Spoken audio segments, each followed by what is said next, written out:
सतमहे धरती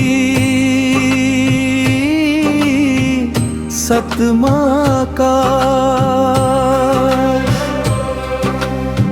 सत से है सृष्टि सत से ही प्रकाश।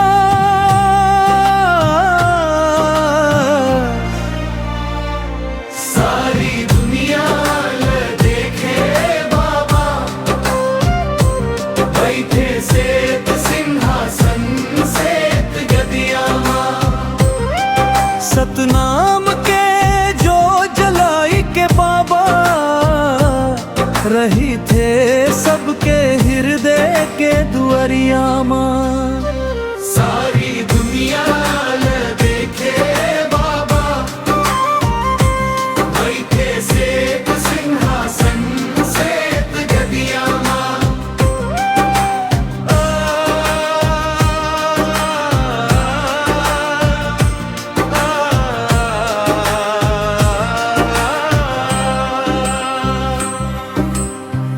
अंधियार में डूबत रहीस दुनिया, तै बन के सूरज उजियारा देहू।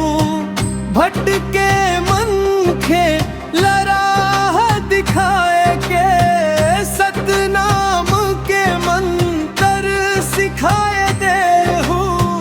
झूठ कपट सब दूर भगाए के बसाए देहु सच्चाई के नगरी। सारी दुनिया देखे बाबा बैठे सेत सिंहासन सेत गदिया मां।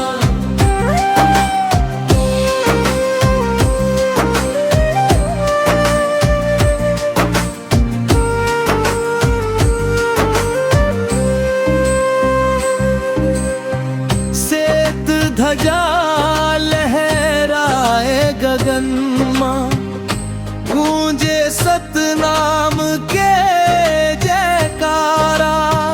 दुखिया दरिद्र सब लापनाए के बन गए ते सबके सहारा।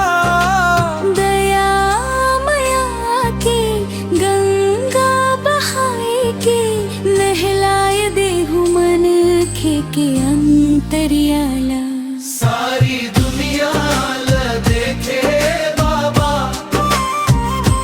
बैठे सेत सिंहासन सेत गदिया मां।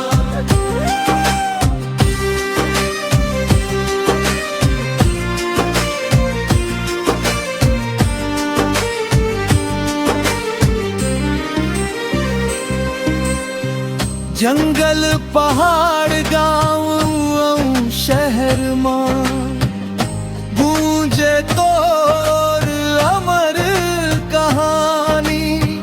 सत्य अहिंसा के रत्ता बताए के बदल देहु सबके जिनगानी। श्वेत वस्त्र में चमके तोर मूरत, बस गे ते हर एक नजरिया मां। सारी दुनिया देखे बाबा बैठे सेत सिंहासन सेत गदिया मां।